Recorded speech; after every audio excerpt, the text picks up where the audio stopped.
പക്ഷേ ഇതിപ്പം മെറ്റയുടെ ലോക മേധാവികളെ വിളിച്ചു നിർത്തിയിരിക്കുകയാണ് കേന്ദ്രം. എന്താ സംഭവിച്ചത്? പ്രധാനമന്ത്രിയുടെ ഒരു പോസ്റ്റ് ഡിലീറ്റ് ചെയ്തു അവർ. നമ്മുടെയൊക്കെ പോസ്റ്റ് എല്ലാ ഇവന്മാരും ഡിലീറ്റ് ചെയ്യുന്നതാണ്. ഈ ഫേസ്ബുക്കുകാർ, ഇൻസ്റ്റാക്കാർ, ഈ നാട്ടിലെ മുഴുവൻ ആളുകളോടും ചോദിച്ചറിയാം. അധിക്ഷേപത്തിൻ്റെ അങ്ങേ അറ്റത്തെ അയ്യര് കളിയാണ് ഇവിടെ നടക്കുന്നത്. മതപരമായിട്ടുള്ള ഹിംസ ഏറ്റവും കൂടുതൽ നടത്തുന്ന ആളുകളാണ് ഈ ഫേസ്ബുക്കും അതുപോലുള്ള പ്ലാറ്റ്ഫോമുകളും. ഇപ്പം മ്യാൻമറിലൊക്കെ വലിയ ഹിംസ, ആളുകളെ കൊല്ലാൻ കാരണമായത് ഫേസ്ബുക്കാണ് എന്ന് ഫേസ്ബുക്ക് തന്നെയും കണ്ടെത്തിയിട്ടുണ്ട്. ഐക്യരാഷ്ട്രസഭ തന്നെയും കണ്ടെത്തിയിട്ടുണ്ട്. അതായത് അവിടെ ഈ ബുദ്ധിസ്റ്റ് തീവ്രവാദികൾ അവിടെയുള്ള റോഹിംഗ്യൻ മുസ്ലിംസിനെതിരെ വലിയ അതിക്രമം നടത്തി. അപ്പോൾ ഇന്ത്യയിലും കേരളത്തിലുമൊക്കെ സ്ത്രീകളും മറ്റുമൊക്കെ അതിരൂക്ഷമായിട്ട് അറ്റാക്ക് ചെയ്യപ്പെടുന്നുണ്ട്. എത്രയോ കുഴപ്പങ്ങൾ ഇതുമായി ബന്ധപ്പെട്ട് ചില രാഷ്ട്രീയ പക്ഷത്തിന് വേണ്ടിയിട്ട് ബയാസ്ഡായിട്ട് നിന്നിട്ട് രാജ്യത്തെ രാഷ്ട്രീയത്തെ തന്നെയും നിയന്ത്രിക്കുന്ന വിധത്തിൽ ഈ രാഷ്ട്രീയ സംഘത്തിനൊപ്പം ചേർന്ന് നിൽക്കുകയാണ് ഈ മെറ്റ, അതിൻ്റെ ഫേസ്ബുക്ക് അടക്കമുള്ള ഈ സംവിധാനങ്ങളെന്ന ആക്ഷേപം വലുതായിട്ടുണ്ട്. കേന്ദ്ര സർക്കാരിനെതിരായിട്ട് വല്ല വിമർശനം മറ്റോ വന്നു കഴിഞ്ഞാൽ ഉടനെ തന്നെ അത് ഈ 10-12 കൊല്ലമായിട്ട് ഇവർ വലിയ താഴേക്കിടുകയാണ്. കേന്ദ്ര സർക്കാരിന് അനുകൂലമായിട്ടുള്ള രാഷ്ട്രീയ സംഗതികൾ മാത്രമാണ് വരുന്നത് എന്നൊക്കെ പറഞ്ഞിട്ട് ആക്ഷേപങ്ങൾ എത്രയോ കാലമായിട്ടുണ്ട്. പക്ഷേ ആ കാലത്തൊന്നും കേന്ദ്ര സർക്കാർ നിങ്ങൾ കുറച്ച് അൺബയാസ്ഡ് ആകണം എന്ന നിലപാടൊന്നും എടുത്തായിട്ട് നമ്മൾ കണ്ടിട്ടില്ല. പക്ഷേ പ്രധാനമന്ത്രിയുടെ ഒരു പോസ്റ്റ് ഡിലീറ്റായിപ്പോയി. ഉടനടി നടപടി, ഇങ്ങനത്തെ ഒരു നടപടി. പിന്നെ പ്രധാനമന്ത്രി നമ്മുടെ ഇന്ത്യ പോലൊരു മഹാരാജ്യത്തിൻ്റെ ഏറ്റവും പ്രധാനപ്പെട്ട ഉന്നത പദവിയിലുള്ള ആളാണ്. നമ്മുടെ രാജ്യത്തിൻ്റെ ജനാധിപത്യത്തിൻ്റെ തന്നെയും ഉന്നത പ്രതീകമാണ് അദ്ദേഹം. അദ്ദേഹത്തിൻ്റെ മനുഷ്യരോടുള്ള കമ്മ്യൂണിക്കേഷൻ സംബന്ധിച്ചുള്ളൊരു കാര്യം ഡിലീറ്റ് ചെയ്യുക എന്ന് വെച്ചാൽ ഗൗരവ പ്രശ്നം തന്നെയാണ്.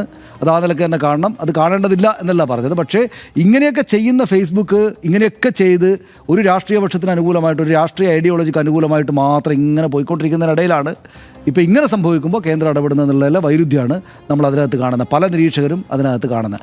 ഈ സംഭവിച്ചതായിട്ട് ഞാൻ മനസ്സിലാക്കുന്ന അതായത് ഈ നമ്മുടെ സമരവുമായി ബന്ധപ്പെട്ട് നടക്കുമ്പോൾ ഈ പറയുന്ന ഹാഷ്ടാഗ് എല്ലാം ജന്തർ മന്ദർ, സമരം, പ്രൊട്ടസ്റ്റ് എന്നൊക്കെ പറഞ്ഞിട്ടാണ്. ഇതേ ഹാഷ്ടാഗ് ആയിരുന്നു ഈ പറയുന്ന പ്രധാനമന്ത്രിയുടെ വീഡിയോയ്ക്ക് ഉണ്ടായിരുന്നതെന്ന് ചിലർ പറയുന്നു. എനിക്കറിയില്ല, ഞാനിത് പൂർണ്ണമായിട്ട് അറിഞ്ഞുകൊണ്ടല്ല പറയുന്നത്. പക്ഷേ അതിൻ്റെ പിന്നിലെ കാര്യങ്ങൾ ഇങ്ങനെയാണെന്ന് വിശദീകരിക്കുന്ന ആളുകൾ പറഞ്ഞിരുന്നത്.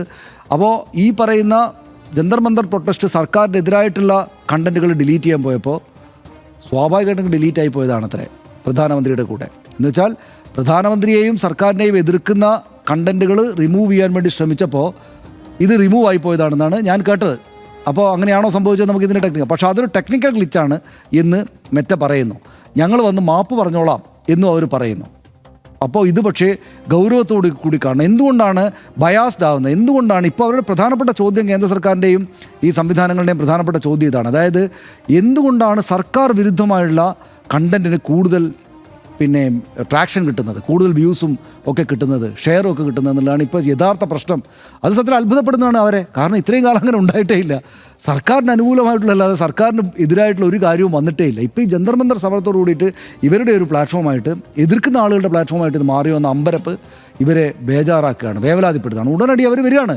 അപ്പം വന്നാൽ എന്തായിരിക്കും നടപടി? മാപ്പ് പറയാമെന്ന് പറഞ്ഞാൽ സർക്കാരിനെ മതിയായ രീതിയിൽ വിമർശിക്കുന്ന കാര്യങ്ങളെല്ലാം ഇനിയും പോകും എന്നാണ് അർത്ഥം. പക്ഷേ അപ്പോഴും നമ്മുടെ സർക്കാർ നല്ല ബുദ്ധി ഉള്ള സർക്കാരായതുകൊണ്ട് ഇതിപ്പോൾ പ്രധാനമന്ത്രിയുടെ ഒരു പോസ്റ്റ് പോയതിന് ഞങ്ങൾ ഇവരെ വിളിച്ചു വരുത്തുകയാണെന്ന് പറഞ്ഞാൽ അതിനകത്ത് ആത്യന്തികമായിട്ട് വിമർശനം വരുമെന്നറിയാം, ലോകത്തെമ്പാടും വരുമെന്നറിയാം. അപ്പോൾ ഒരു കാര്യം, കുട്ടികളുമായി അല്ലെങ്കിൽ പോൺ സംഗതികളുമായി ബന്ധപ്പെട്ട് ഈ പ്ലാറ്റ്ഫോമുകൾ അല്ലാതെ കാര്യങ്ങൾ വല്ലാതെ ഒരുപാട് കാര്യങ്ങൾ ചെയ്യുകയാണ്. അപ്പോൾ ഇത്രമാത്രം പോൺ സംഗതികൾ ഇങ്ങനെ ഈ പ്ലാറ്റ്ഫോമിലൂടെ ഓടുമ്പോഴാണോ വളരെ ജെന്യൂനായിട്ടുള്ള കാര്യങ്ങൾ റിമൂവ് ചെയ്യപ്പെടുന്നത് എന്ന് ഇവർ ചോദിക്കുകയാണ്. അപ്പോൾ ഒരു പൊതുക്കാര്യം അതിനകത്തെടുത്ത് വെക്കുകയാണ്. പൊതുക്കാര്യം കൂടെ ഉണ്ട്. എന്നാൽ മാത്രമല്ല ഈ കാര്യത്തിൽ ഈ പൊതുക്കാര്യം കൂടെ നോക്കൂ. ഈ സോഷ്യൽ മീഡിയ പ്ലാറ്റ്ഫോമുകൾ ഇത് നിരന്തരമായിട്ട് ഈ പോൺ സംഗതികളെ പ്രോത്സാഹിപ്പിച്ചുകൊണ്ടേയിരിക്കുകയായിരുന്നു. അല്ലെങ്കിൽ അത്തരത്തിലുള്ള ദുഷ്ടമായിട്ടുള്ള കാര്യങ്ങളെ, പോൺ മാത്രമല്ല പലതരത്തിലുള്ള കാര്യങ്ങളെ, മോശം കാര്യങ്ങളെ, വർഗീയതയടക്കം, അതെ ഏറ്റവും വലിയ കാര്യം വർഗീയതയാണല്ലോ, അതിനെ അടക്കം പ്രോത്സാഹിപ്പിച്ചുകൊണ്ടേയിരിക്കുകയായിരുന്നു. ആ നിലക്ക് അന്നേരത്തൊന്നും ഇടപെടാതെ ഇപ്പോൾ ആ പൊതുക്കാര്യം കൂടെ പറഞ്ഞിട്ട് ഇപ്പോൾ വരുന്നത് ശരിക്കും യഥാർത്ഥത്തിൽ സർക്കാർ ഭയപ്പെടുന്നു എന്ന് വേണം നമ്മൾ കാണാൻ. സർക്കാരിന് ആ തരത്തിലുള്ളൊരു ഭയം വന്നു. അതായത് ഇത് സർക്കാരിനെതിരായിട്ടുള്ള കണ്ടൻറ്റുകൾ കൂടുതൽ ട്രാക്ഷൻ ഉണ്ടാവുകയും സർക്കാർ അനുകൂലമായിട്ടുള്ള വർത്തമാനങ്ങൾക്ക് ആ നിലക്ക് ഫോൺ എടുത്ത് നോക്കുമ്പോൾ കാണുന്നുമില്ല എന്നുള്ളത് ഗൗരവത്തോടെ ഒരു കാര്യങ്ങളെ കാണാൻ പ്രേരിപ്പിക്കുകയാണ്.